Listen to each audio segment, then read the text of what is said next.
Hi there! So here we are with our series, our first principle of writing tests. And the second part of the first principle is the independent. So your tests needs to be independent from each other. Okay? And why? Because if your test depends of another test, of some another tests, you always need to run all of them in order to have one test running. Okay, so that's why, for example, you need to avoid that. Not to avoid, you need to get rid of one test creating an environment, creating a data, creating a situation to another test get running. So each test needs to take care of its own data, its own environment, its own conditions. Okay, so each test needs to be able to run in whatever order you need.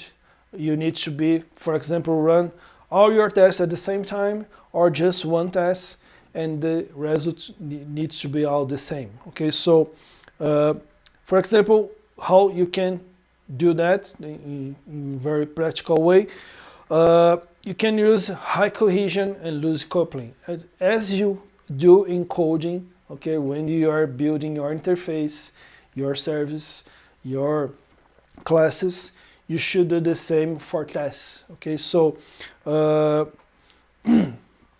by not, for example, each test needs to be very specialized, as the code should be specialized. So when the code is very specialized, when the code is loosely coupled, usually you don't have this kind of problem with the test. The test should follow the same flow. Okay, so for example, when you are building the interface of your tests and you have a lot of parameters, instead of having a lot of parameters, maybe turn those parameters in a class, in an object.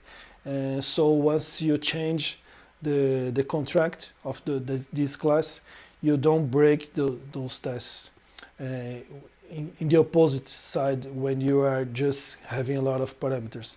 The same way that you do with your class. Okay, so if your test need a data preparation, do it inside the test. Okay, if your test need an environment preparation, do it inside the test. Oh, but it takes too long. It takes a lot more work, more effort to do it. Yes, it takes, but it pays off in your daily job, okay, in your daily routines, in your pipelines. So you will do it just once, and it will run hundreds, thousands of times. Okay, so it really pays off, and you really have those flexibilities that you need in terms of running your tests. Okay, so the second topic of the first principle is your tests should be independent. Okay, so build independent tests, loose coupled, high cohesion, and build your data and conditions inside the test. Okay, see you next time. Enjoy. Bye bye.